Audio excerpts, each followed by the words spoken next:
My name is David Thompson Jr.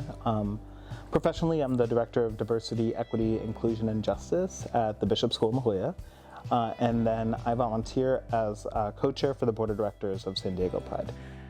Hi, I'm Laura Kornichuk, and I am the Performing Arts Department Chair at the Bishop School in La Jolla. I teach middle school performing arts, mostly vocal music and drama, and I run the middle school GSA, or Gender Sexuality Alliance.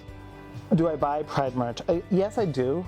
I think part of it is a lot of the purchases that I make that celebrate and symbolize Pride, I wind up doing in the context of my professional work in a school, so that there's imagery, so that there's color, so that there's representation that allows students who are still on their journey of coming out to feel like they are seen and represented at our school, even when they're still figuring out how to show up as their full selves.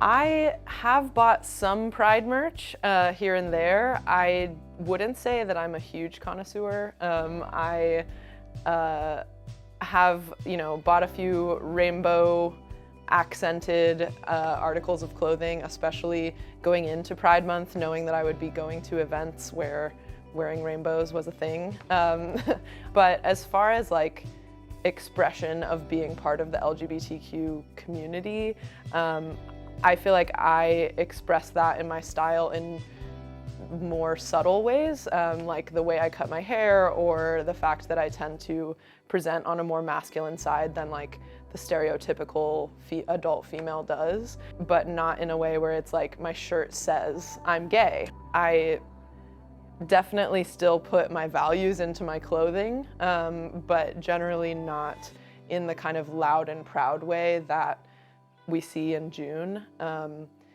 Except for like small items, maybe like bracelets or pins that I like to keep around, especially when I'm teaching, so that my students know that I'm supportive of their identities.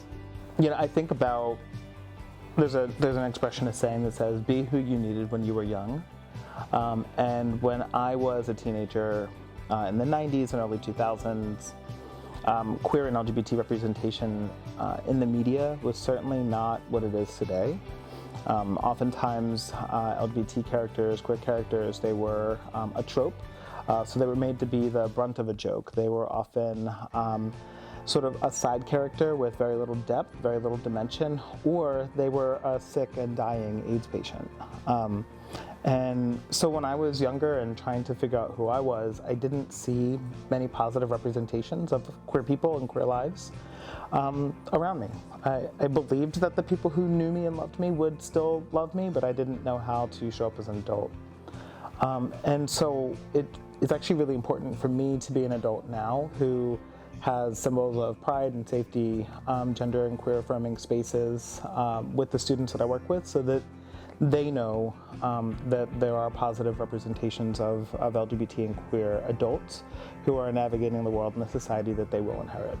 Representing Pride is important to me, especially because I'm an educator, so I think about my existence in a school space as having an impact.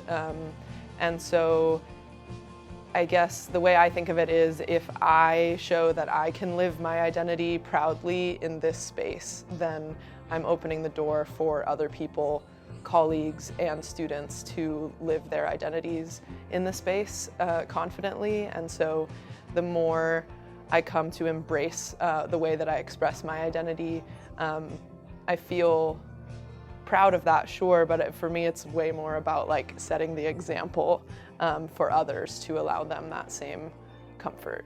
I think it's interesting to talk about like elements of style and fashion in general that the LGBTQ community kind of takes as ours as far as gender expression goes, and like the things we like to wear, like there are stereotypes about like cuffed jeans and things like that are like, obviously that's not what these stores are selling in June. They're selling rainbows, right? It's like a very specific kind of queer marketing, which like honestly, and like in my answers, like part of the reason I don't buy a bunch of the merch is that I wouldn't wear it outside of Pride Month because I don't love having rainbows all over me. It's just not my look. There's so much more to queer expression than the rainbow. So that if companies really wanted to get into like marketing to queer people, that there would be actual like specific fashion choices they could make that might sell to that audience differently than just rainbows. And I think what's really interesting is that companies, these corporations, right, large commercial industry, have found a way to capitalize, right, on the backs of folks who have suffered at the hands of legislation and violence, right? Like people have found a way to profit off of this, and there always will be that opportunity, right? People who have power will find ways to profit off of and maintain their power.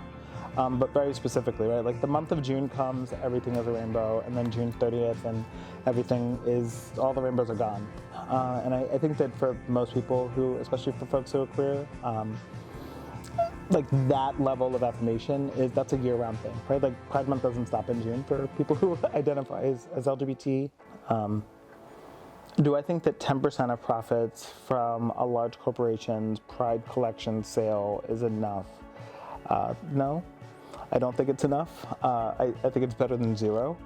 I think for a consumer who is just coming into an understanding of purchasing Pride wear, Pride merchandise, I think it's a good gateway, and frankly, a lot of these larger corporations don't necessarily have to give back their money, right? So I think 10% is a nice start, but I actually don't think that it's enough. I think my recommendation would be that if someone is going to be a consumer of Pride merch, that they should be doing so intentionally and thoughtfully. Not that the t-shirts at Walmart aren't cute to some, but you know, the money doesn't go back into the community that needs it. And so the more that we're able to think about how we make our choices, and the more we are really asking ourselves like who we're helping when we attempt to be out there and be supportive, I think that matters.